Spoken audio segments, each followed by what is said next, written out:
My name is Ashley Shan, and I have the privilege of serving as a Youth Council Coordinator for the Asian American and Pacific Islander Commission. Thank you so much for joining us today. I am really thrilled to have you here with us today for our Youth Council Showcase. We have a really exciting and inspiring program planned for you this afternoon. Thank you again for taking the time to join us and support the voices of our youth counselors.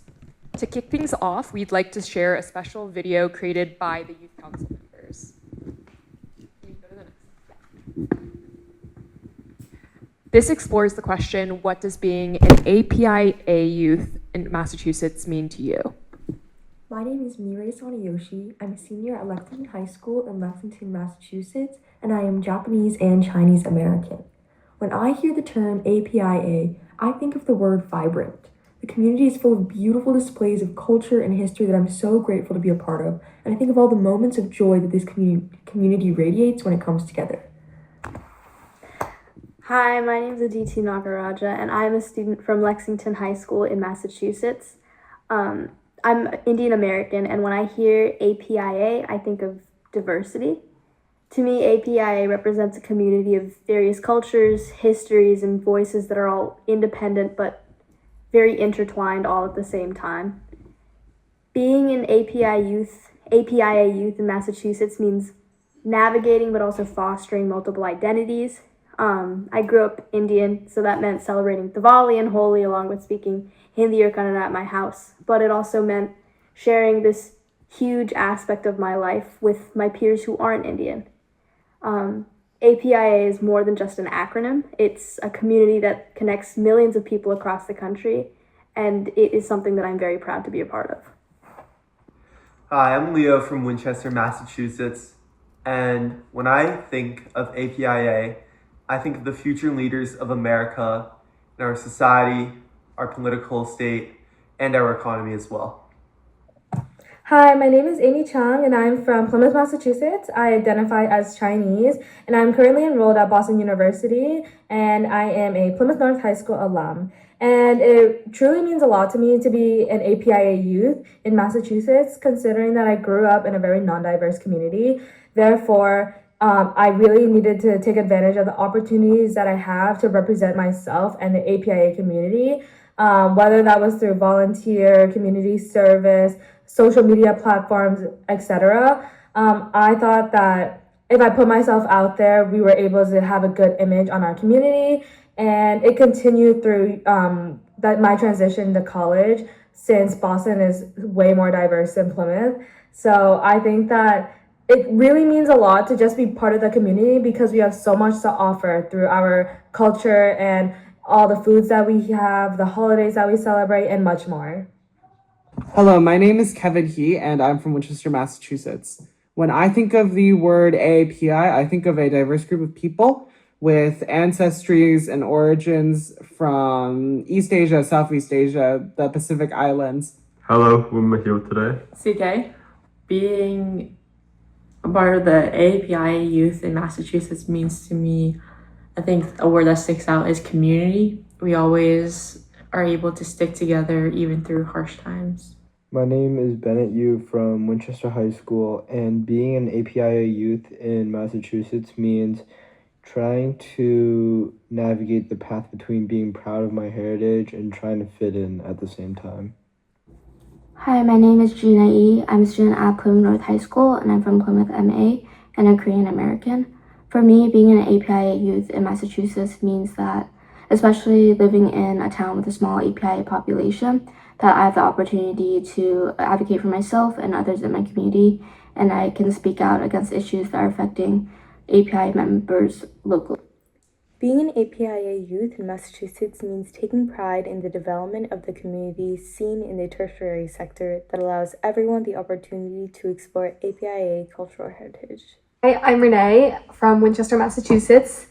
To me, being an APIA youth means embracing my culture, navigating the multiple aspects of my identity, and using my voice to advocate for what's right. Hi, my name is Yuna Yi, and I currently attend Boston University, and I'm a Plymouth North High School graduate. I'm from Plymouth, Massachusetts, and I identify as Korean American. I feel proud to be an APIA youth in Massachusetts. I feel honored to be able to be a member of and represent such a diverse group across the state where there's so much enriching history and cultural values and traditions to be shared. Being APIA youth in Massachusetts means that we're resilient, and we're outspoken, and we're not afraid to stand up for one another. Hi, my name is Sammy Chung, and I'm from Plymouth, Massachusetts. I'm a current student at Northeastern University, and I graduated from Plymouth North High School. I'm Chinese, and when I think of APIA youth in Massachusetts, especially where I live, which is in a predominantly white community, is a huge hurdle to overcome, as you don't often find others who share the same experiences as you do, and no one truly understands the struggles you face as an Asian living in a white community. But once you branch out, you begin to recognize people who have shared those same experiences and share the same values as you do, and you ultimately grow into a stronger person. APIA youth in Massachusetts is not commonly heard of, in my area at least, but I hope that in the future it is something that we all recognize and promote together. Hi, my name is Lucas Yang. I'm from Winchester, Massachusetts. Being a APIA youth in Massachusetts means being a part of a community that is represented and celebrated and has many different ways for us to express our identity. It's a welcoming feeling being able to connect with a variety of people who share some similar aspect to me. Hello. When I hear APIA, what comes to mind for me is gratitude, because being part of this community means being grateful for all of our ancestors and other community members who made our life here possible. And I think that really relates to what being a youth in the community means to me. It means expressing gratitude towards those who came before us and who make our lives here possible and comfortable. So that means, paying respect to our parents or grandparents or other community members like teachers and just friends who strengthen the community and allow us to lean on each other through whatever challenges people face, and again, making our lives comfortable and possible here. Thank you so much for watching that video. Now it's my honor to introduce the Program and Research Director of the AAPI Commission, Subecha Durali, who will offer our official opening remarks. Hi everyone. As Ashley said, my name is Subecha. I work for the AAPI Commission in Programs and Research. Thank you everyone for being here today to support our AAPI Commission Youth Council. It's truly an honor to welcome you here. And just to give a bit of background on what the Commission is and what the Youth Council is, the Commission was originally established on October 29, 2006 as the Massachusetts Asian American Commission. In 2021, the Commission was, the name was changed and expanded to include Pacific Islanders, so the name became Asian American and Pacific Islanders Commission to better represent the communities that fall under the AAPI umbrella. Today, we are a body of 21 commissioners, each appointed by various state officials who work collectively to uplift and advocate for and celebrate over the 500,000 Asian American and Pacific Islanders that live in Massachusetts today. Our mission is twofold. We celebrate the contributions of AAPI individuals across the state, and we also address the unique needs and challenges that our communities face. From language access to anti-immigrant hate, we're here to listen, act, and build a more inclusive Massachusetts for all. The AAPI Commission's Youth Council was created with the same spirit in mind. The idea for the Youth Council was originally brought up in support by the former Commission's Education Committee, led by Chair Meena Bharat, with the support of several commissioners and staff, including Hasib Abdul, Yasmin Padamsi Forbes, Lily Tang, and Hanaya Saida. It was born out of the real concerns raised by AAPI youth and students across the Commonwealth, specifically about racism in schools, isolation, lack of mental health resources, and how to create meaningful change in their districts. From the start, the Commission and the Youth Council's intent has been to elevate the youth voices and promote leadership among AAPI youth in Massachusetts. This year specifically, for the 2024 to 2025 cycle, the Youth Council was edited a little bit more to include civic engagement projects that each youth council member would undertake independently. Through support of Ashley, I, and various commissioners and staff, the Youth Council members throughout the year ensured these projects reflected the Commission and the Council's core values of youth leadership, cultural relevance, and community impact. We are so proud of the cohort and what the cohort has accomplished this year, and even more excited about where they're going. Thank you so much for joining us today, and I would like to invite Ashley to introduce our first presentation. Thank you, Subetra, for those opening remarks. Now we're going to move on to the presentation portion of today's program. It is now my pleasure to introduce Aiden Huang, a graduating senior from Winchester, Massachusetts, who will be speaking about his project on advocating for healthcare among elderly AAPI folks.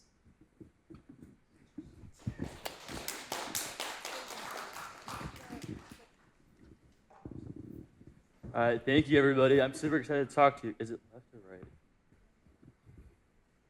All right, this is my Youth Council presentation. And yeah, for introductions, as Ashley said, I'm a graduating senior from Winchester High School, and I've been involved in the APIA community since 2021, where I've been involved in my school's Chinese American Club, my Asian American Club, and also the Network for Social Justice, which is sort of an NGO within Winchester. So what are the tasks at hand? So I sort of specified my project towards the elderly population of the Asian Pacific Islander American community, because I feel like that's something that I owe a debt of gratitude towards, and those are the people who brought me to this country, as well as just healthcare is inspiring to me, as it's affecting everyone in this room. And so I wanted to just discuss how to educate them regarding their vaccinations, their healthcare administrative stuff, so healthcare checkups, and just the importance of healthcare in general. And a guiding thought that really brought me to this project was, quote, Asian Pacific Islander Americans are most likely to encourage their kids to become doctors, but are least likely to go to the ones themselves. And so while this is maybe sort of stereotypical and sort of more generalization of many experiences, I sort of thought that was something that was common within my family, and sort of there's sometimes hesitancy towards healthcare in general. And so that was something that I wanted to dive deeper in within my projects. For my project timeline, I began my tenure as a youth council member sort of thinking of what the issues was, and I sort of dived deeper into the health sector. And so through preliminary research in the fall, I realized that the elderly population was something that I wanted to specify in, since it's something that's not really covered in much research and much discussion anymore, since it's more sometimes the youth council and focuses more on the youth. And so as I talked to more stakeholders, more leaders, I sort of had some prep meetings in the winter. I got to realize what the scope of my project was. And since Massachusetts is such a big, within so many people, I wanted to specify more deeply into my community in Winchester. And so that's what I eventually settled on in spring, where I had a town event for the Asian Pacific Islander American community, where a bunch of stakeholders came and had some food celebrations and events, where I also got a chance to meet with them and talk to the elderly population about the importance of health. For some context, Winchester is a suburb just 7 miles north of Boston, which is predominantly white, while there is also a 16% population that is Asian, according to the 2020 census, which means that there is a significant portion of people that I could interact with, but also just sort of highlight the importance of highlighting minority groups within the Commonwealth. And so the three main organizations I interacted with specifically was the Jenk Center, which is a community health center within Winchester, where they have mahjong, they have Tai Chi events, they have a lot of just community and bonding events. So I got to talk to the director and Chinese ambassador at the Jenk Center, as well as the Network for Social Justice and Asian American Community Center throughout my high school with both clubs. Specifically, the specific name was Asian American Native Hawaiian Pacific Islanders, to be more inclusive. And so that was held on May 20th at Winchester High School in Winchester, Massachusetts. I helped co-found this event actually back in 2023, which sort of was the first Asian American Pacific Islander event for the town.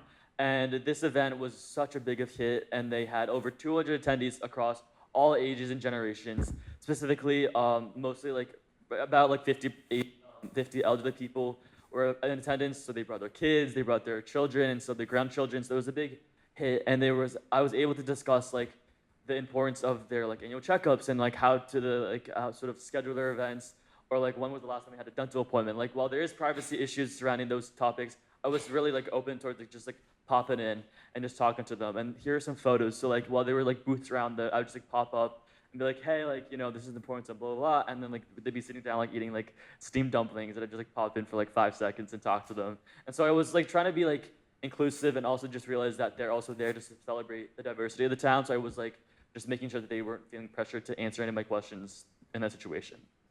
And here's some more photos. Yeah, it's a really cool venue, and I was also just able to like see some other performances, and it was a great night. Some notable themes on research, and also specifically through their interviews and discussions, I learned of elderly populations within the Asian Pacific Islander American community usually stay in America for like only a certain amount of time. So usually they have like visas, or they're just here for vacation. So, you know, for a newborn child, or just like visiting their family. And so thus it can be kind of confusing to like know the timeline. You know, we usually have like dental cleanings every 6 months, but like, you know, if you're in America for this month and you go back to like Malaysia, like you might forget when you had your last cleaning. And so there's also sometimes confusion over like insurance coverages. I know stereotypically America has some confusing like insurance policies and like you know, premiums or copays, and those even terms I might not understand as an 18-year-old. And so those worries sort of expand towards like medical bills. And so like America usually has expensive medical bills if you're not covered by insurance. And so sometimes there's confusion about whether or not their, you know, emergency room would be covered or not, and how much it would pay. And so that's where the hesitancy comes in towards that aspect. And there's also just overall hesitancy surrounding like the safety of vaccinations or safeties of pills. And so there's sometimes communication is important in making sure that those stakeholders are like there's a level of trust established between them. And yeah. My reflection overall, as I mentioned, language barriers play a consequential role, not only within like different languages, but also just even us as English speakers can sometimes be confused about what a prescription drug means. And so sometimes you have to Google what it means. But also there's also just big lack of interpreters within the healthcare sector. Sometimes if you aren't able to like have interpreters there, you might have like your younger child go and help them with their issues. And so without the lack of interpreters, there is a big gap between like supporting people in the Asian Pacific Islander community. And so there's only like maybe like Chinatown or like Malden or like Quincy that have like big like Asian speaking like centers that can sort of communicate with them, like the South Coast Community Health Center. And just overall, this project barely scratches the surface of the importance of community health organizations and the Asian Pacific Islander American community. And so I hope to continue bridging this gap between public health and community connection as I go to Johns Hopkins this fall, studying public health and East Asian studies. Thank you guys for your attention. Thank you so much, Aiden. Do you want to stand up? Oh, Okay. questions? Does anyone have any questions for Aiden? Yeah, Annie? Thank you so much for the presentation, and congratulations and well done. Thank you. That's amazing. Like I'm thinking about the issue that you're trying to address. It's not only like in Winchester, right? Like Worcester. I mean, there are many other districts facing a similar problem. So I'm really curious about what is next for you. Seeing you already funded a couple of initiatives under this project, then what would you like to do next? That's a good question. I was going to, because Winchester also has a hospital in the town, and they were like, I was trying to start conversations with them about like, you know, there's like sometimes like town events or something, but I think the next step would probably be talking to more local like health centers, because they're the people that are actually supporting the people. And if they're able to sort of like, you know, have a new position or career open for another person to be like an ambassador, like what the Drink Center did, I think that's an important first step, since it's a big undertaking. But if there's more policies, like the local legislature can work on like funding, that's such an important thing. And if more funding is available for those interpreters or like access points, that's an important thing next step. Thank you. Oh. Thank you, Aiden. We'll now have Gina Yi present her project, a digital resource guide on overcoming cultural barriers through improved resource access.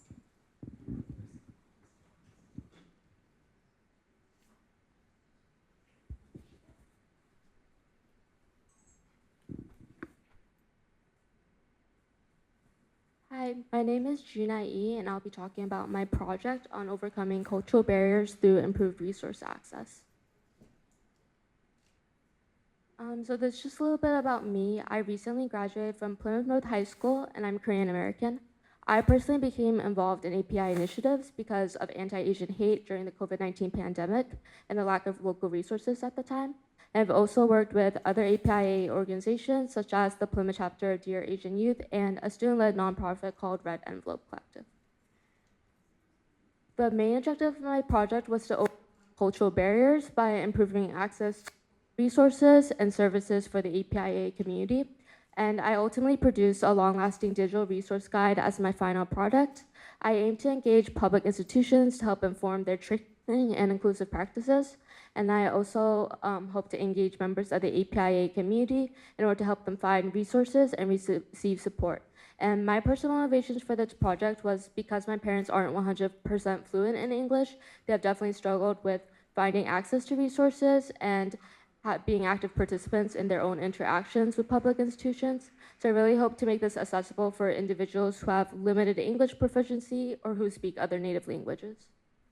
And for my project timeline, from November to January, I did a lot of project planning and research, and I was able to brainstorm my project idea and revise the feedback. And I also conducted some research on different resources and statistics I can use in my guide.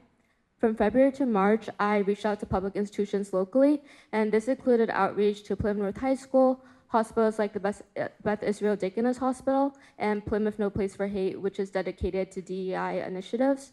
From March to April, I conducted a community survey and interviews. I collected APIA community demographics from these, and I also gathered personal narratives and statements on APIA experiences from people. And then April to June, I ultimately created my digital resource guide, and this includes an overview of APIA communities and statistics, key areas for cultural accommodations, as well as direct references and links to APIA resources. These are some examples of the questions for my survey. So I asked questions like, what is your primary language spoken at home? Have you ever felt that accommodations were not sufficient or culturally appropriate for you? Have you ever experienced or witnessed discrimination based on factors like your race, ethnicity, or nationality? And have you ever faced challenges in accessing services due to language barriers or cultural differences? And you can see that there's a variety of responses and there's no single response to any of these questions. So it's really able to use that diversity and lived experiences to help guide my research and what key areas to focus on. Then these are a few pages from my digital resource guide. It is linked on the AAPI Commission's website. And I'll also be passing out my laptop so people can look at it right now.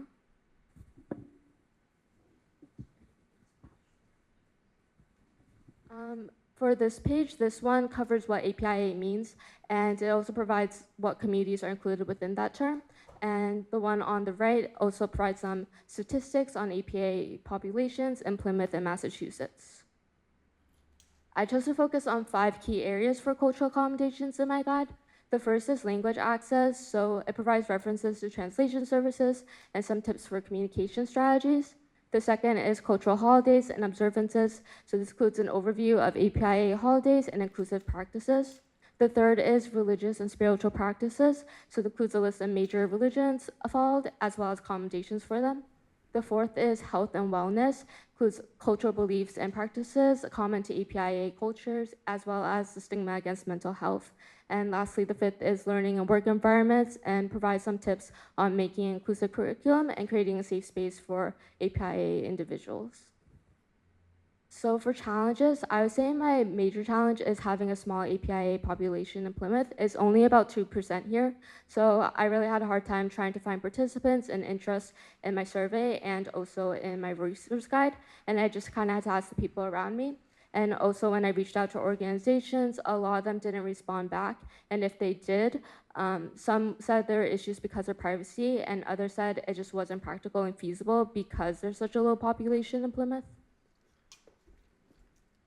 But overall, my research guide has helped improve access to resources and cultural accommodations for the APIA community in Plymouth, and has also helped promote cultural diversity and recognize lived experiences as people are able to share the different experiences through the survey. And I also hope that by sharing with public institutions, we can help increase public awareness of APIA cultures and practices. But the main takeaway is that this guide is just a starting point, and I hope to continue empowering APIA individuals and public institutions alike. In the fall, I'll be attending Tufts University as a biology major, so I really hope to build off of this guide and interact more directly with APIA organizations and public institutions in order to improve resource access and really encourage and ensure that these accommodations are being implemented. Thank you. Thank you, Gina. Does anyone have any questions? Yeah, Aiden? For your digital resource guide, have you thought of I'll hold it. Like past like local initiative, like schools, or like how have you spread further like outside of Plymouth? Is there any like other communities that you've displayed your? Because it's so formal, like it's so cool. Originally I just kind of focused more on Plymouth because there isn't really anything like that right now. But I hope that like in the fall when I go to college, I'll be able to like kind of spread it more through like Medford and like Boston and be able to like interact more directly with public institutions and kind of implement more direct changes. Awesome. Thank you again, Gina. Now we're excited to share a video presentation of Lindell Valsote's work. He will be representing Salem, Massachusetts. Although he's not here today, he will be sharing his work through video. Hello, everybody. My name is Lindell Valsote, and I'm from Salem, Massachusetts. And my community project is addressing API mental health. So when identifying the problem I wanted to tackle on for my community project, I wanted to choose an issue that was really important in my own local community. And one of the biggest issues I had seen was the issue of mental health, specifically towards the API youth. And overall, the issue of mental health is extremely important in the API community as a whole due to several social pressures, but the issue is largely overlooked due to cultural ideologies and values. So that's why I wanted to choose it as my topic. And so during my research, I found several alarming statistics around API mental health. Nearly half of API youth exhibit symptoms of moderate to severe depression, and a large portion of them, approximately 30%, have reported planning or attempting suicide in their lifetime. And suicide is the leading cause of death for API youth aged 15 to 24. And all those statistics really just show the importance of the issue at hand within the API youth themselves. And that's really why I wanted to choose that demographic for my project. And looking towards adults ages 18 and up, compared to white, Black, Hispanic populations, Asian adults with mental illness are the least likely to receive mental health services, which just shows that lack of understanding of mental health and not knowing when to get help when they need it. And that's just another issue that I had to work on for my project. And I conducted several personal interviews within my own community itself just to get a consensus of my community regarding mental health. Several of my API friends have struggled silently with anxiety, depression, and burnout due to that pressure to meet high academic and family expectations.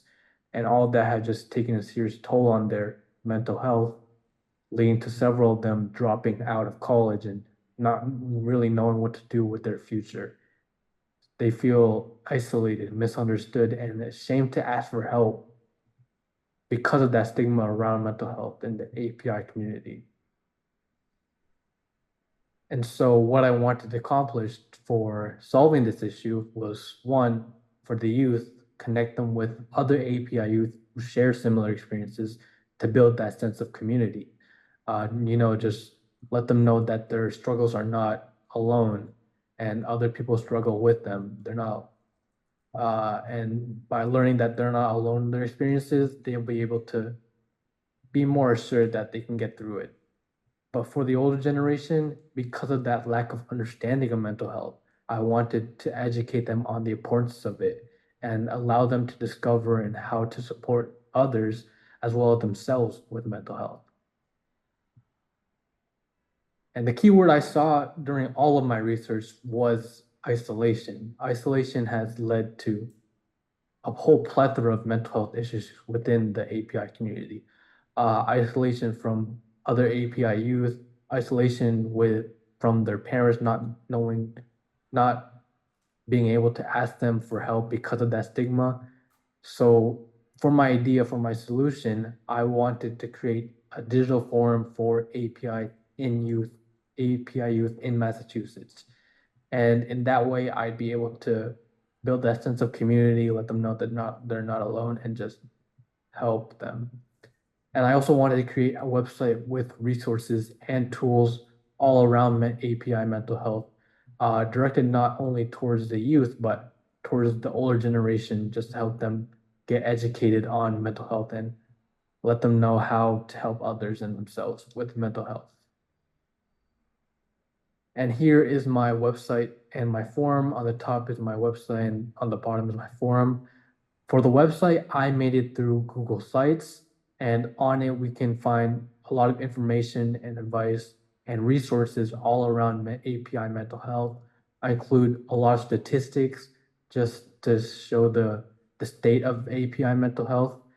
And I also included a lot of organization and resources in my own community, local organizations that could help provide mental health services. I also include a link towards the forum I created, which I created through a program called Discourse. And it's just a forum for API youth, a space for them to connect with others, talk about whatever the topic they want to, whether that be music, games, school, or any issue that they're going through. Through that forum, they'll be able to connect and give advice to each other. And for measuring my impact, it is still early. I have only really shown the website to people close to me. My parents have been helpful in getting that website across to different families and parents. And from their feedback, I've seen that they've appreciated having a platform that speaks directly to the API mental health experience, since it's not really well known. And they have shown noticeable surprise around specific statistics that I place in my website, which is great to know that they're learning more about API mental health. And they also recognize the local organizations that I placed on my website. They've been surprised about how many organizations that are in their own location. And it's nice to know that they know that place, and they'll be able to use those resources in the future if they ever have issues with mental health. And for my takeaways, I've rediscovered that mental health is not well explored in the API community, especially in my own community from what I've seen. But what surprised me was that the older generation is willing to learn about mental health. I always use that stigma of mental health in the API community as a reason that it's not well explored, but the older generation is willing to learn more about it, which surprised me. And for my future plans, I really want to expand the community within the server. It's really difficult trying to build that community when it's at zero. People don't really understand what the forum is and what they're able to do in it. And I wanted to just advertise it more and let people know more about it to expand that community. And as I also head into college, I hope to work with new organizations that I discover in my college to help start events to advocate for API mental health on just a larger scale. And that's pretty much it. Thank you for listening to my presentation. Sorry I'm not there, but yeah.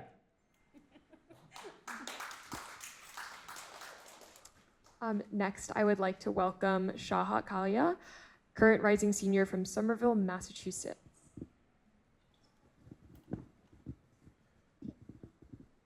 Hello everybody, my name is Shahad Kalia. For my project, I focused on a cultural engagement event. So just a little bit about me. I live in Somerville, Massachusetts. I go to Somerville High School. This is my first year really getting involved in work surrounding the APIA community. Other than that, I've been heavily involved in climate change. I founded 3 middle school climate change clubs where I facilitate weekly and teach about environmental science. I work at Bagley, Boston's Alliance of Gay and LGBTQ plus youth. Where I relaunched the Queer Activist College program. And other than that, I'm a part of my school's chapter of Dear Asian Youth. So for my project, I recognize that AAPI youth often face invisibility, stereotypes, and cultural erasure when it comes to growing up. And I recognize that the model minority myth definitely plays a role in oversimplifying the diverse experiences of individuals in Massachusetts. There has also just been a lack of authentic representation in schools and communities, or at least where I've grown up. And I've recognized and realized that there's a need for more inclusive spaces where youth like me feel seen, heard, and celebrated. So my initial goals of this project surrounding just raising awareness of AAPI histories, traditions, and contributions to culture. My goal really with this was to host a large-scale event focusing around parts of our culture, such as like music, art, food, things that make up who we are. I wanted to engage the elderly community as well, along with youth, and just really celebrate what it means to be AAPI. So my plan took a turn. I realized that it's hard to host such a large-scale event when you're only 16. It was a process to get it approved by the city of Somerville, and I realized I was doing this alone, but I didn't have to. So I reached out to the organizers of the Cambridge Somerville Asian Festival, a well-established community celebration, and I inquired about a partnership which they were open to. So this is what the process looked like a little bit. I recognized that the issue I wanted to tackle all the way back in summer of 2024. Then moving on to the fall, I really started to solidify my plan and what I wanted to do. After that, during the winter, I began planning the project more and reaching out to things like vendors and checking out what the key components of this event would really look like. But then in spring 2025, I reached out to the organizers of the Cambridge Somerville Asian Festival, and that's really when the event took off. Not only is that when the event happened, but through a process of 2 weeks, I built an entire art exhibit and was able to acquire art from various individuals from Somerville High School to feature at the Cambridge Somerville Asian Festival. So just a little bit of an introduction to the festival itself. This is the poster for the festival. The festival included things like traditional games, such as origami. There was multilingual story time. There was food tastings from a variety of vendors. And there was an improv workshop and a parent-to-parent panel to support families. So these are some images from the event. Outside of the art exhibit itself, I actually did help volunteer and host the event. I helped get it set up, and I met 2 weeks before, just planning everything and getting it all together. Overall, we had many attendees, and it was a lot of fun. These are some of the family game-related activities. Here, there was a bunch of art. People were able to get their henna done and contribute to a large mural that we were making. There was an improv workshop that I partook in, which I definitely did enjoy. I thought it was a lot of fun. It really taught youth how to think in the moment. And this is my exhibit. There's another picture that's more clear on the next slide, but as of right now, I was able to do a lot of outreach and really talk to people about the art featured on the exhibit and the creators of the art. There was food tasting and stands available, which was very enjoyable. Okay, and these are the artists that I featured. So there was Ben, Jampa, and Anaya. They're all attendees of Somerville High School. Ben's a classically trained pianist and visual artist. Jampa was the president of Dear Asian Youth, and she actually helped me get involved with the Cambridge Somerville Asian Festival as well. And then Anaya was the president of National Art Honor Society and had the idea for doing the mural. So this is the exhibit. There's music notes all around, like pages of music. There's on the left is the art feature. This is on the left is Anaya's artwork. The middle is Champa's, and the right side is Ben's artwork. And they all had different outlines to show which artist did what work. Overall, the attendance included 175 people throughout the day, including families, youth, and community leaders and elderly folk. There was strong representation from Somerville, Cambridge, Arlington public schools, and many attendees shared that they felt welcome, represented, and inspired by the programming. Throughout this project, I really learned that adaptation is key. This project didn't go as I initially planned back in summer of 2024. However, it has been a year since then, and I think I realized that there was so much I wanted to do, but I really couldn't do it alone, and I didn't have to, which I initially thought was going to be like a heavy aspect of this. But it really did allow me to grow into, allow my project to grow into something even more meaningful and collaborative. This project took a lot of organizing and a lot of emails and outreach, so I learned that planning in itself, organizing, is a form of art. I had to learn how to really connect with others and realize that everyone brought something different to the table. Youth voices are powerful. There were many youth at the event, and we were leading activities and being a part of workshops, and I think just being in that moment or simply just being present, like our presence has an impact and power, and I think I was just really able to realize how important it is to just show up. Like, these spaces do matter, and they really show that our stories are there and present, and people do care. And overall, culture connects people. There were many attendees at the event, but it was so much fun watching kids, elders, and just people in general engage with the APIA community. Their performances, the art, the food, the education, all in the same space just really showed me how much people really do care about what it means to be a part of this community, and it reminded me that culture is a bridge, and I want to keep building it. So next year, I will be helping out with this event again. I'm not sure if the art exhibit is something I'll do. Hopefully, it'll be part of what I plan, but I'm hoping to do much more. Oh, yeah, thank you so much. Thank you. Does anyone have any questions for Shahat? Thank you so much. I truly enjoy learning a lot about your story, and especially the event that you organized and the outcomes. So I remember at the very beginning, you mentioned that you are a STEM advocate, right? Mm-hmm. Yeah, but this is the art. So yeah. I'm so curious about the interdisciplinary across the STEM and the art. Is art like your interest, and what made you think about like the art in terms of your own like interest in STEM? Yeah, of course. So I've been heavily involved in STEM advocacy. Like I mentioned before, with the Climate Club program I helped start, I've been heavily involved in climate change. I've interned at the Reagan Institute of Mass General, Harvard, and MIT, but I haven't necessarily been involved in art. I'm not necessarily an artist myself. I can barely draw stick figures, but I really wanted to showcase how multidimensional Asian American Pacific Islander youth really are. A lot of people just view us as someone that like fits into the model minority myth when we are so much more than that.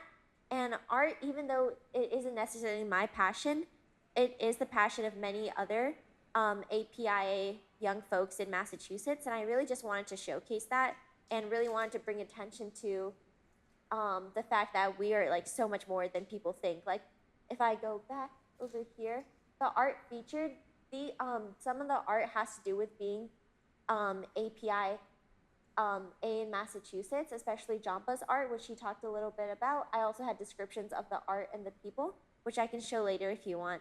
But I think it was just to really showcase that, you know, API APIA youth in Massachusetts are so much more like multidimensional, and we can get involved in things like STEM, but also art. Yeah, thank you. That's so beautiful. I'm a STEAM educator, and I'm absolutely, agree with you. Thank you for the presentation. Thank you again, Shahat. We'll now have Yunke from Belchertown, Massachusetts.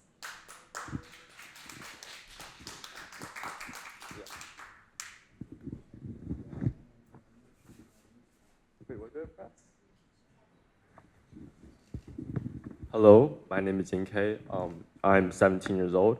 I'm from Belchertown, Massachusetts, which is in Hampshire County. I go to school in Gill, Massachusetts, and I'm a rising senior. First of all, I want to start with something that Yasmin approved a few months ago. I was working with Eliana on this, and it's something that we find really important that connects us all. Something that we all are immigrants from another country, either your parents, you, grandparents, great-grandparents. And under the guidance of Yasmin, Eliana and I decided to do some research and show the impact of immigrants to the United States, to Massachusetts. For example, immigrants help support and are part of 38% of jobs. That is 1.425 million jobs in Massachusetts. They produce $146 billion to the Massachusetts economy, and they produce $14 billion in tax revenue. Now, let's go on to mental health, which I did my community project on. Aiden came. So my community project was about mental health, something that we all share, something that I personally struggled with a lot growing up in rural Massachusetts. I was one of 2 APIA identifying kids. The other one was my cousin Jingjing, and both of us really struggled to find ourselves, that we didn't know who we are or how we existed in the structure of this. So this is my timeline. It's really, so in November, I was coming with the idea. It's like, what is important to me? What values to me? And I thought about mental health. February, I started to contact different people, trying to figure out where to go, what they want to do, and how to explore. In March, I did some research with some different organizations to create a one-pager that's being currently passed around by Aiden. Right, Aiden? And in May, I joined an event on May 17th with the Chinese Association of Western Massachusetts called the Multicultural Event in Agawam, Massachusetts. So this is the event. There's me and my cousin. I promise you really enjoyed it there. And we had a system where people come to the table. We have a bowl of regular Halloween candy and a different box of Ferrero Rocher candy. Let's say fancy candy, for example. And we would give them the regular candy for free. But for them to get the special candy, they had to say one thing they knew about mental health. There was no wrong answers. I believe all the answers are great. But it's something to get people thinking beyond just, oh, this candy. This is a one-pager that's being passed around right now. That there are key facts. This is what I passed out at the event. There's common stressors, points of helping, and key facts. So what's next? So what I found out, there isn't much APIA people in Western Massachusetts, and that mental health isn't just something that's isolating. It's something that to tackle as a community.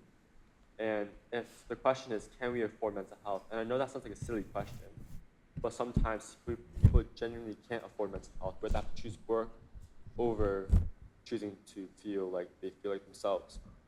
And future actionable plans.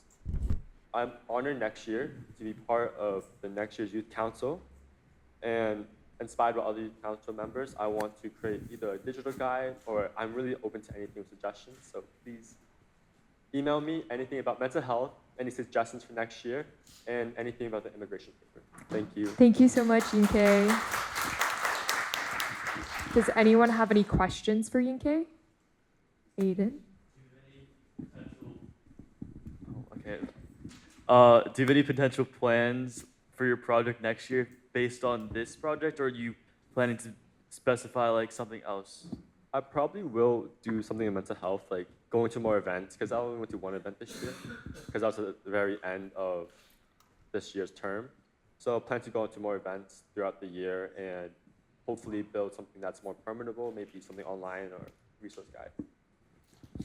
Thank you again, Yinke. We're now gonna have a video from William Nguyen, who also could not make it today, but will be presenting virtually. Hello, my name is William Nguyen. My project is on combating the negative stigma of mental health. I'm from Quincy, Massachusetts, and I just graduated from North Quincy High School. I wanted to do a project on mental health because I didn't have much exposure to it growing up. I grew up in Quincy, and there's a large APIA population here, so I learned about it mainly through sharing my experiences with my friends and from lessons that were taught in school. There also is a number of different perspectives around mental health, mainly due to varying education. I thought my parents didn't really mention it growing up because of the lack of exposure, and it seemed to make sense because mental health wasn't very incorporated into the curriculum until recent years. And mental health not only discourages individuals from speaking out or reaching out for help, but it also could lead to larger problems down the line. So at the top, you can see the demographic for my hometown. So Asians made up around 30% of Quincy. On the bottom left is my elementary school. Asians made up the majority at around 62%, and it's the same on the bottom right for my high school, where Asians made up 56.1% of the school population. So stigma is negative attitudes, beliefs, and stereotypes that people hold toward others. So in the context of mental health, it can prevent or delay people from seeking treatment or care, or it can cause them to discontinue treatment overall. For my project, I had to complete preliminary research that I would reference later on. The research mainly included statistics and percentage of APIA access to mental health. I also had to create a survey, which were fully anonymous for respondents. It contained questions about demographics, varying perspective of mental health, and exposure to related topics. And finally, I had to compile research and findings into a digital archive, which would also include a list of resources. So my goal was to work with local organizations to help provide resources and increase accessibility, increase awareness with local community, and help remove the negative stigma by fostering healthy conversation and environment for individuals to speak freely. I did face a few challenges throughout the project. The main challenge I faced was a lack of response from individuals and organizations, even after I sent them follow-up emails. And then the findings from my project cannot be generalizable to the overall population. It can only be reflective of the sample that filled out the survey.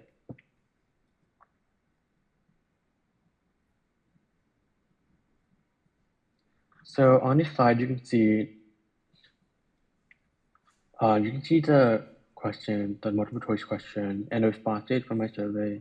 This slide is mainly for demographics, and then the next slide is more about exposure to the topic and whether people were familiar with it at all. I also had open response questions. These questions asked about gender, race, ethnicity, and whether their parents / legal guardians ever spoke about mental health with them. So the responses were different depending on what the question asked. For gender, most responses indicated that gender did affect it. Mainly, it seems like it mainly due to social norms where men are often expected to be self-reliant and emotionally reserved, while it seems more acceptable for women to express vulnerability. Race also had a large part in it. Different cultures have different ways of speaking and understanding mental health, and people of color may face systemic barriers such as lack of access to culturally competent professionals, financial / insurance challenges, or language barriers. And then the last question, it really depended on the household they were in. Some mentioned that it was brought up in the household, and others mentioned that it was often tense when they discussed it. Here's a few more open response questions and the findings from the survey. The first question asked about friends / peers / coworkers. The respondents that filled out the survey seemed to be more willing to talk about mental health with their friend, mainly due to like similarity in ages and experiences. They also asked about mental health in a school setting. Most responses indicated that it was taught as a part of their curriculum. Like they were taught recognizing symptoms, understanding treatments, and how to reduce stigma. The last question asked about whether lack of information / misinformation has played a role. And many respondents claimed that it, like the lack of information / misinformation is affected by cultural views. So for example, like mental health conditions or symptoms may be like mislabeled as laziness or flaws in some cultures. It can also be hard to detect symptoms for those with mental health conditions. So these are the resources that I included in my archive. I also linked it on here. And then at the top, you can see a link to the archive, but there's also a QR code in case you want to scan it and check it out. These are the resources I used when I did my preliminary research and also like worked on my archive and the slide. So takeaway, despite like advancements in mental health within recent years, people still face challenges daily, especially those in their own household. It can be difficult for some to speak freely around those in like families or friend groups. I think that mental health deserves a space in every household, and I hope that more can be done to ensure like that people are able to speak on the topic. If you'd like to reach me for like any questions or concerns, you can do so at the email at the bottom of the slide. Otherwise, thank you for your time. Thank you. Now I would like to introduce Mirei Senayoshi from Lexington, Massachusetts. Hi everyone, my name is Mirei and I'm a recently graduated senior from Lexington High School. So my project is on supporting AAPI small businesses through advocacy. So first, an introduction of myself. I recently graduated from Lexington High School, and to give you some context, Lexington does have a large AAPI population. The school is 47% identifying as AAPI, which I've come to learn is definitely an anomaly in Massachusetts, and I was very fortunate to be surrounded by this vibrant community. And it also allowed me to be very intentional about the organizations I joined and the initiatives I became a part of because there were so many opportunities. I've also been involved in API work and diversity, equity, and inclusion work throughout high school, and these are a few of the organizations I've been a part of. So my primary objective for this project was to spread awareness of unique challenges as well as successes that API-owned small businesses face. My inspiration for this project came from my own family. My father is a small business owner in Massachusetts, and I remember watching him work tirelessly, especially through the pandemic, to keep his business afloat and pivot multiple times to make sure he could continue succeeding and thriving despite difficulties. And while watching this process unfold in my own household, I really wanted to spread awareness for the unique challenges that small businesses, particularly API-owned small businesses, face, as well as address underrepresentation of API small businesses and forward potential solutions. So while researching to create this project, the Asian Business Empowerment Council's comprehensive report on the state of API-owned businesses in the past approximately 10 years. A couple of things I noted from this report. First were misleading narratives that overlooked the varying levels of success across communities and sectors. Oftentimes, the model minority myth means that Asian communities that are struggling or certain sectors that are struggling get overlooked because of the narratives of uniform success. I also noted that there was increased anti-Asian sentiment post-COVID and that there was widespread request for all the businesses they interviewed wanting to have more governmental support. So the first portion of this project was an in-person event at the Chinese American Association of Lexington's Youth Council event or Youth Convention presentation. So at this event, I set up a small booth and gave one-on-one presentations where I asked questions and answers based on the small business report that I talked about on the previous slide. My takeaway from this project was that these questions were a little bit harder than I had anticipated for people to answer. And I realized that even though Lexington has such a broad API community and there is so much representation, visibility requires going a lot deeper than simply recognizing Asian restaurants in town or recognizing other API figures or students or classmates. And it really is about understanding the issues that API-owned businesses face and API community members face broadly. The second portion of my project is a social media campaign led through the Cal Youth Leadership Council's Instagram. So we conducted a lot of outreach to local AAPI small businesses, doing a lot of cold emails, a lot of cold phone calls, and also using our own personal connection to the AAPI community to facilitate these interviews. And we really wanted to focus on the AAPI small business owner experience. A couple of the questions that we talked about were focused on, first, spotlighting the business and making sure the business could get more recognition, but also talking about the unique challenges and successes of those businesses, especially during the COVID times, as well as future solutions and things that those businesses wanted to see implemented on both the local and state level. And my takeaway from this campaign was that personal stories have a really deep and meaningful impact on viewers. As much as the statistics from the Q&As that I was conducting beforehand had impact, I think personal stories are always able to connect with people on a much more intimate level and provide a much more meaningful impact. So a couple of reflections I had from this project. First was the importance of community partnerships. When I was first planning this event and planning on having a standalone event all by myself, it was definitely a very daunting task. But when I learned that I could work with the Chinese American Association of Lexington, which already had designated social media counselors and experienced mentors, it made this project so much easier to complete in a meaningful way. So Ashley and Edmund were very helpful partners in conducting this project, and Ashley is here with me today.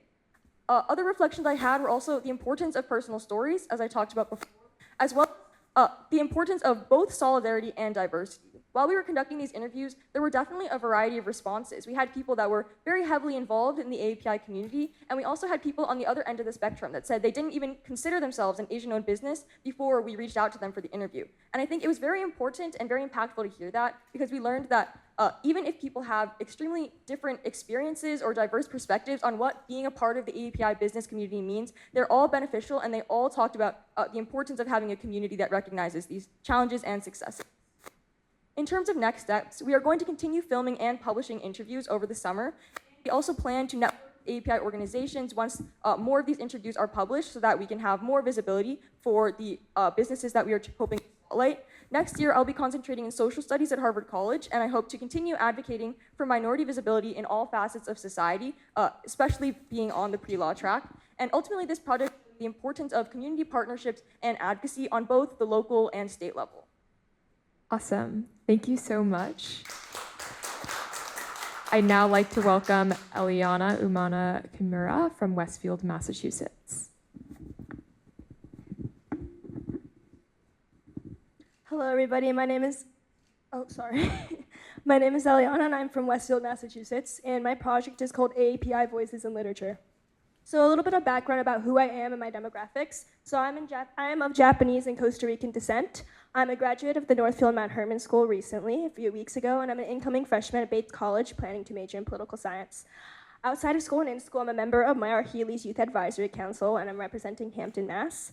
I'm part of mental health committees as a bill researcher in various organizations centered around student policy and health. I'm also an advocate, of course, for AAPI policy and low-income policy reform. I'm born and raised in Westfield, Massachusetts, and Westfield has an AAPI population of 3.6%, so it's very low. And that's exactly why led me toward and gravitated toward my project, Why Lit. So growing up in Westfield, as I mentioned, with this very small AAPI population, I often felt like I had to erase part of my identity to fit in. This drove me to turn to literature, where I then noticed literature's power to capture marginalized perspectives and power dynamics. However, when I always read about literature, I always noticed there are a lot of gaps about reading about characters with AAPI backgrounds with tons of the same stereotype. And if I ever did, they were the same stereotype. So I exposed myself to more AAPI literature, especially during high school, and I really want to share the influence of literature and also want to deeper into the disparities that hindered AAPI representation in many fields, and also share the power of storytelling. So my project overview and aims. So I wanted to explore cultural barriers, representation, and resistance in Asian American histories, starting with the history of the model minority myth. I also wanted to explore how literature can be used as a lens to explore identity and what that can mean, because Asian American Pacific Islander is so diverse. It's not just one single thing. I also want to amplify AAPI voices across literature, business, and creative arts, and as I said before, understand the power of storytelling. So my project started, the first part is my website, aapivoicesinlit.com. It's a digital platform that centers AAPI experiencing through storytelling. So this website and platform features interviews and articles with AAPI figures, including authors, poets, business owners, and more. It's still growing, of course. An AAPI reference book list, and a research paper to help teach others more on the model minority myth with a critical analysis and how literature has combated the stereotypes. There's a submission portal for AAPI youth to submit their own creative work and have the chance to be featured and gain recognition. So the future figures that I have as the articles, the write-ups for my website, I have an award-winning poet, Professor Oliver de la Past. He is the current poet laureate of Worcester, Massachusetts. He has published and edited 7 poetry collections, of which he has received numerous awards from. I also had author of a novel, Single Player, Tara Tai. She wrote a queer API romance novel, and she's more of an up-and-coming author, so I really want to feature her. I also have business owner, Shaman Pat MC. She's also the mother of one of our commissioners. She is the president of Zema Sama, a nonprofit which offers educational resources and promotes storytelling for children. So I did a write-up for each of these figures, and I really want to share their stories because I felt when reading and having their interviews with them really inspired as an Asian American youth who has interest in writing and business. And I'm growing, I have no idea what I really want to do in my life, but hearing these stories and what drove them to do the amazing things they're doing really inspired me, and I want to help other youth be inspired as well. So for my research paper, Unraveling the Model Minority Myth, a Social Political Tool and Literary Resistance, I delve into the history of the model minority myth, which was originated in the 1960s as an excuse against social political barriers. This kind of was really prominent during the civil rights movement and used as an example against problem races. So I also explore how API stories are often excluded, misrepresented, or filtered through stereotypes, how society limits emotional, cultural, and political complexity and portrays fragmented statistics about Asian American Pacific Islanders to portray them in a certain way to keep them from rising up. I also talk about how Asian American literature promotes activism and social movements, while with writers using their own works to share cultural understandings and changing mainstream media portrayals. So for the second part of my research paper, I talk about modern lit, how literature has the power to resist myths and reshape cultural identity. So validating shared experiences of feeling like an outsider and growing up in an immigrant family is something many of us have that shared experience from. Explaining the hardships and trials that were ignored by the model minority myth, and that's so diverse. I know there's the same stereotype of having an immigrant family, but to have that to listen to the same story, it's not. There's so many, it's a plethora of different stories. And I read and I researched more about how current modern authors since the 2000s have changed the course of API literature, with scholars arguing that about the turn even leading to spikes in universities holding more courses about Asian American studies and more API publishing houses. However, there's still a huge gap in representation, with many writers feeling forward to write about a certain experience.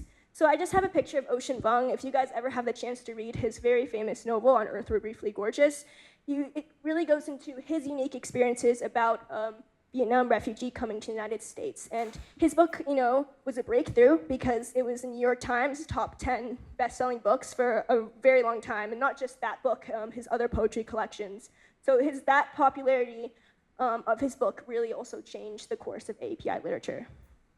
So for my timeline and challenges for my project, my timeline consisted of holding an in-person speaking event, which was canceled due to unforeseen circumstances, but that was okay because one event opposed to a digital archive that was more long-term and had youth not just available for one event, but had access to having a platform that talked at all times, if that makes sense. So communication, networking was my biggest flaw, as many of the other youth council members had. It's very hard to network and find communication with these figures. I mean, these people, some of them are published poets and professors and authors. It's very hard to get in contact and receive a response back, but that taught me to be more resilient and keep going. So again, October, December, I was finalizing my project proposal. December to March, I was researching and reaching out. I probably reached out to around 50 authors. In March to May, I started to switch gears and reaching out more, of course, and designing my website. And here we are in June and presenting at the State House.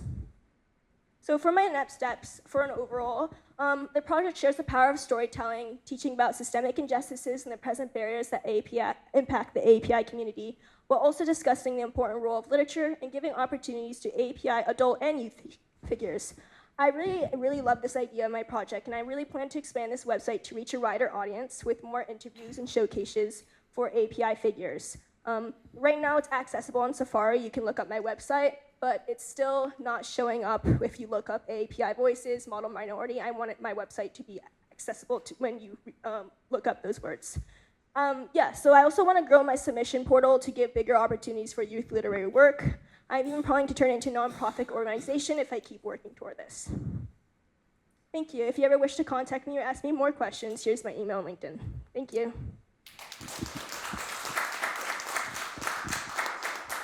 Thank you so much, Eliana. Before we do any questions for Eliana, I realized we forgot to do questions for Mireille. So if anyone has any questions on the previous presentation or on this one, feel free to ask now.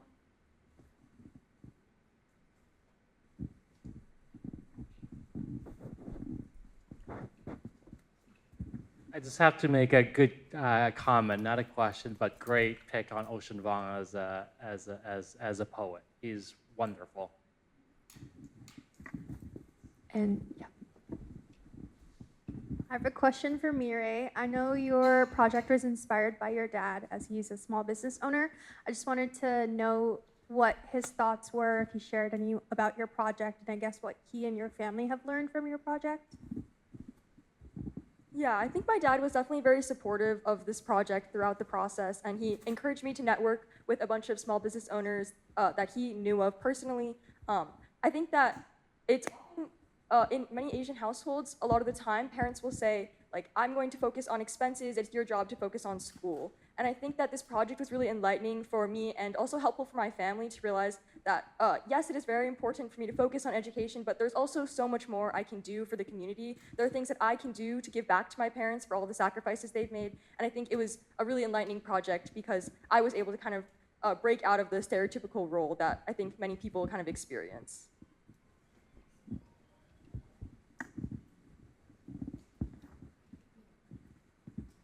I was wondering what triggers you to find those three authors, and if there's any surprise you have discovered while searching for the voices on your website, or any documentary real story on inclusive social injustice for Asian Americans that you have discovered. And I do have some real stories to share, but next time. Yeah, so I reached out, as I mentioned, to a ton of different authors and figures. I recently started reading more poetry this year, really fueled by Ocean Vuong. I wanted to interview with him, but I was looking at local poet laureates because it's working with, the government, but also working with the work, poetry, literature in there. So I really wanted to represent him.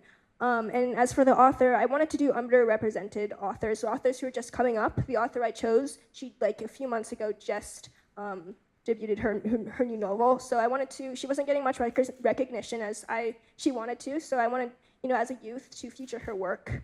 Again, this is just knowing I only have 3 people so far. I want to do something where I could do like monthly features, so youth can have the opportunity to learn about these people. Yeah. Mireille, I just wanted to, this isn't a question, but I would love to connect after this event's over. I just finished my master's at Harvard, and I think that your research and I think the passion that you have is really useful for the 50 years in the making of Asian American studies that the EMR office, so the EMR department has been, they're not a department, but their committee has been doing, and the Asian American studies professors that had just arrived. So I would love to connect once this event is over to give you their contacts and reach out, because I think the work that you're doing is really unique and not many students at Harvard College are doing that work. So yeah. Awesome. Thank you, Mireille and Eliana. We're now going to hear from Julie Hong, representing Wellesley, Massachusetts, and she will be presenting via video today. My name is Julie Hong. I'm from Wellesley, Massachusetts, and my community project is Aspirations for Asian American Allyship. A quick intro about me: I graduated from Wellesley High School and I lived in Wellesley as a second-generation Chinese American immigrant. I've been involved in advocacy for about 4 to 5 years, and I've worked with United Chinese Americans Youth and contributed to 2 UCA conventions and National AA and HPI Advocacy Day in 2024. I'm currently working with the BOPA Project, which is a Harvard Medical School study on Chinese American identity. An overview of my project: hearing about the lack of civic engagement in Asian American communities made me think about how the model minority myth and anti-Blackness drive political apathy and racism in Asian American communities. I believe that solidarity is necessary to combat America's injustices, and that requires knowledge of Asian American history. So, this project aims to inspire solidarity between the Asian American community and other marginalized groups by providing a guide on Asian American allyship and American social justice movements for educators to incorporate into their curriculums. So there's 4 aspects to this project. The first one is a toolkit, which is a guide for educators. The second is discussions with Wellesley Public Schools members. The third is interviews with the academics and activists. And finally, distribution of the toolkit.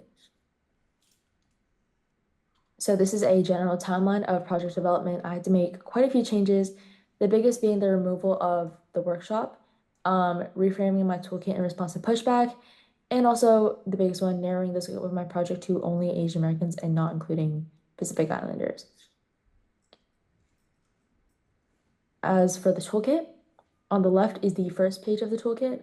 The most important parts of the toolkit detailed on the right are an About section, which includes a call to action for Massachusetts educators, an introduction on solidarity and also the limitations of this resource, a guidance section for educators, an introduction on Asian America, including the origin of the political identity and the concepts of racial triangulation, the model minority myth, and the perpetual foreigner stereotype.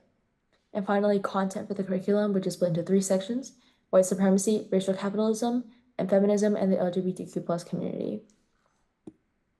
Here's an example of what one of the content sections looks like. This is white supremacy. So in this section, I have an explanation of white supremacy and 3 sources for further investigation. An example, this being BLM and Stop AAPI Hate. I have a summary and 7 sources for further investigation and class material.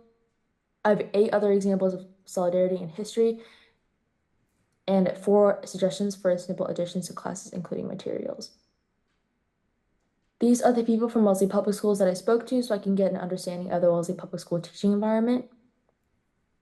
And these are some of the activists and academics that I spoke to that pointed me out to good resources and guided me. These are all very well-established people in their fields with associations with the CACF, CARE, Columbia Teachers College, UPenn, as well as this commission and local school districts. When sending the final version of the toolkit to all the people I listed above, I received overwhelming positive feedback, so I was able to make very valuable connections for distribution. I'm either speaking to or I've confirmed that all these people or organizations on this slide will share this toolkit. Reflecting back on the creation of this toolkit, I definitely faced a lot of challenges. I faced some resistance from Wellesley Public Schools.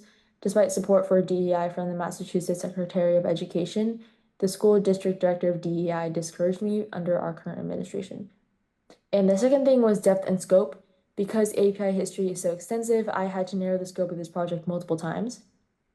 The third thing was experience. I'm not an educator, so I had a hard time tailoring my toolkit to be helpful for educators.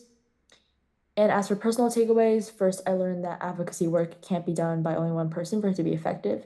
There were so many things that I couldn't accomplish because I was the only one working on the project, and in the future, I will definitely prioritize working with the team. And second, I learned that it's essential to get to know who is going to be affected by your work. Specifically, I had a conversation with Vivian Sang about why racism towards other people of color in the Asian American community actually exists, and this definitely informed how I approached this project with a lot more empathy. As for the future of this project, I believe so deeply about my work. In the future, I will expand upon this work by broadening my connections to even more academics, educators, and organizations. I will build upon this toolkit to include even more topics, as well as include Pacific Islanders, and I will carry out a workshop for educators. I'll be attending Wellesley College this fall, and I hope to study creating fair AI healthcare tools that will not exacerbate existing health inequalities along racial lines. And although this deviates from my project, it definitely reflects my focus on creating lasting systemic changes for APIA. Thank you so much. Again, I feel so passionately about my project, so please feel free to follow up with me at this email and take a look at the toolkit because there's so much that I couldn't include in these slides that is in there. And thank you again so much for listening. Thank you so much, Julie. And thank you to all Youth Council members for the amazing work that you guys have done this year and in creating these presentations to share with us today. We would now like to open up the floor to everyone to ask any Youth Council member questions, whether it be about their individual community project or about their time on the Youth Council generally.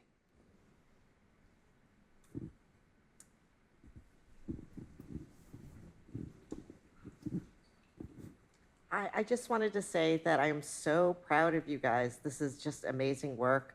The depth and breadth of your projects were just incredible. I was just wondering, did you each have mentors to help guide you along as you were each going through your projects? I see some nods, so yes? And were they the commission members? Or were there people within your scope of project? We could pass it around. For my project, I would say since I have pretty established relations with my school and administration, as well as also like local boards of health and community members, I didn't have much support from the AAPIC Commission members, but I did have my local community members that helped me. But I would have had the chance to reach out to them too. I think I got help from everybody, including Ashley, Shabecha, Yasmin, all the commission members. Also had a lot of help from community, friends, family, and everybody makes it better. Yeah. I agree with Yinke. I myself, I reached out to some of the people from the council, like Lizette and Yasmin, especially with reaching out to different authors. I needed that support, and they were there for me. I had a similar experience. Ashley, Shubecha, members of the commission, such as Lizette, they were all great and very helpful. In particular, I had to reach out to people of the Asian American Pacific Islander community in Cambridge and Somerville for the festival, but Ashley was able to get me in touch with these folks, so I'm very grateful for that. Yeah, I had similar experiences. I think I primarily worked with Ashley and Shubecha in terms of commission meetings and having check-ins and those sorts of things. I think I also was very fortunate to have a strong community behind me, and I worked a lot with the Chinese American Association of Lexington to really get the project off the ground. I would say I definitely agree that I had support from Ashley and Shubecha and the commissioners, but I also think that a lot of my project was also more independent, so it focused a lot more on what research I did independently, but I definitely had a lot of support for them as well. Thank you. Any other questions? So this is a question to all the youth council members. You guys have done fantastic job. That was great work. My question to you guys is you guys done such great work. My question is what's really hard is often what's the next steps and how do you continue that? Have you guys gave much thought to that? How does it kind of live beyond just kind of your tenure at the commission? And have you guys thought about somehow passing the torch or expanding on your project or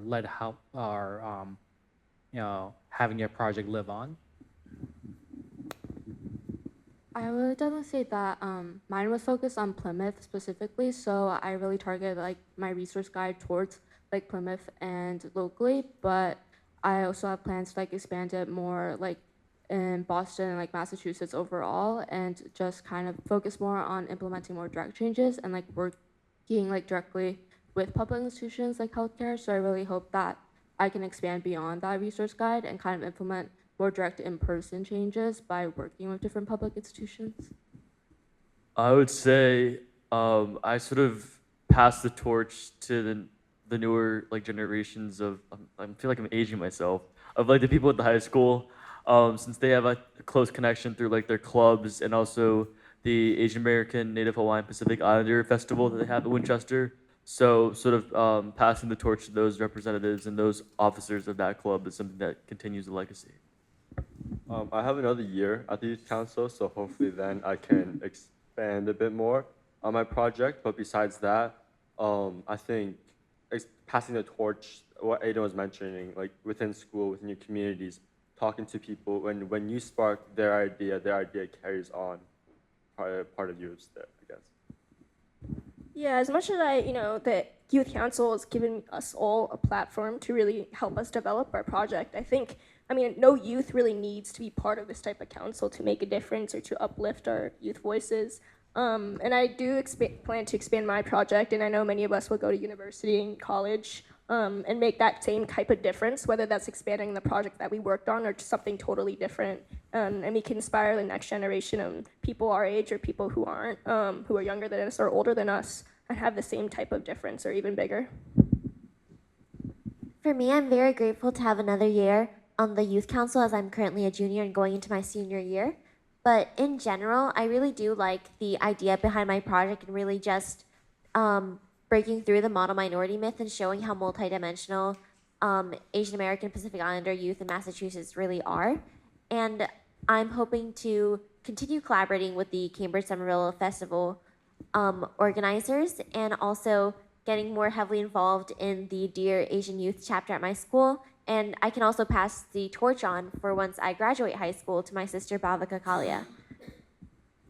I think I have similar experiences. I definitely was able to work with a lot of juniors on the Cal Youth Leadership Council, and I hope that they can kind of continue this project. I also wanted to, while I was brainstorming how I wanted to present my project, I decided that creating a form of a digital archive by having all of my posts on social media so that people could continue viewing them for years on end was a good way for me to ensure that these stories would get continually retold.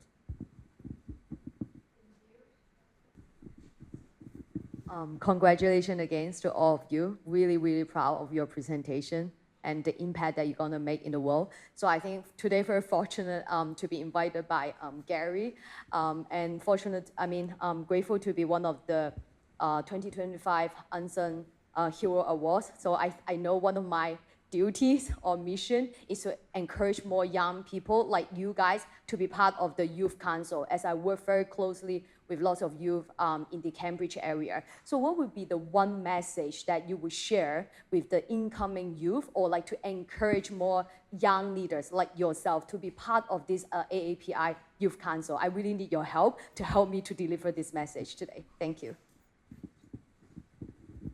I would say, especially applying to this more state level across like not just one community, I think that don't be afraid that like you might think that you only have experiences within your town or within your school, that like you should take the leap towards like meeting other people across the Commonwealth and making sure that like even though your like experiences or like previous internships or work experiences might not seem fancy, that like even like working with your parents or friends still have an impact, and that is something that those stories can be told in future youth council members.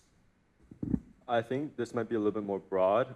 Just like reflecting back on my personal project, what I would like to say is that you matter and your voices matter no matter the age you are and no matter the experience, or I don't say.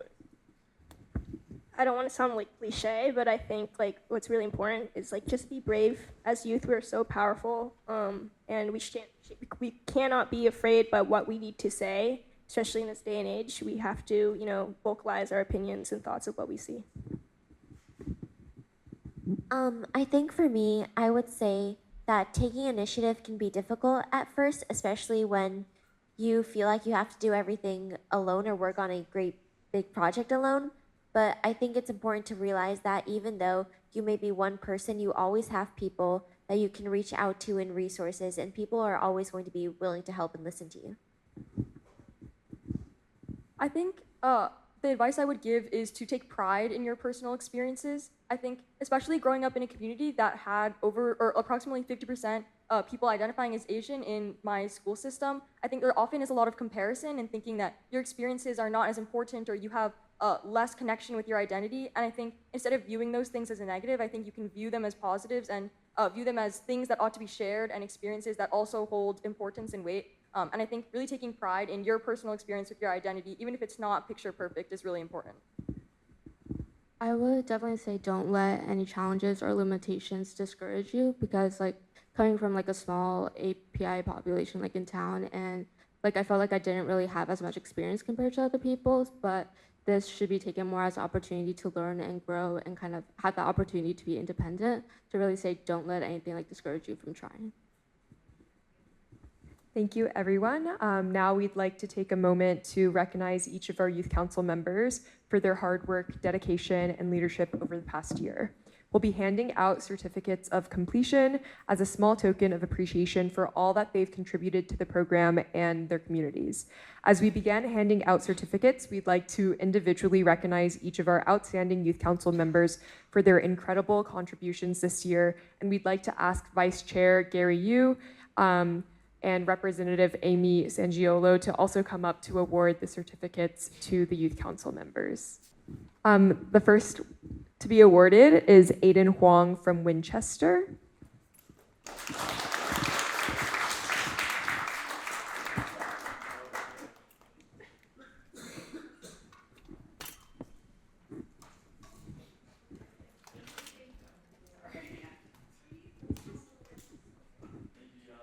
Thank you. Now we'll have Gina Yi from Plymouth, Massachusetts.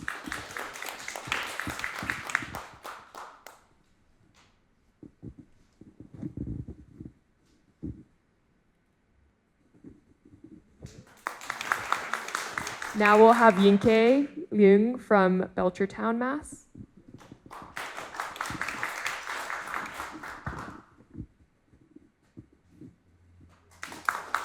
Now we have Mirai Sanayoshi from Lexington, Massachusetts.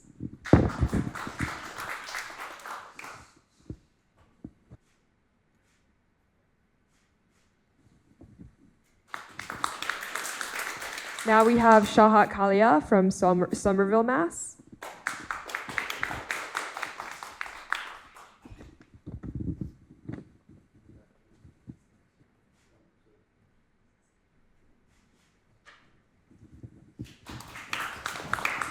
And finally, we have Eliana Kimura from Westfield.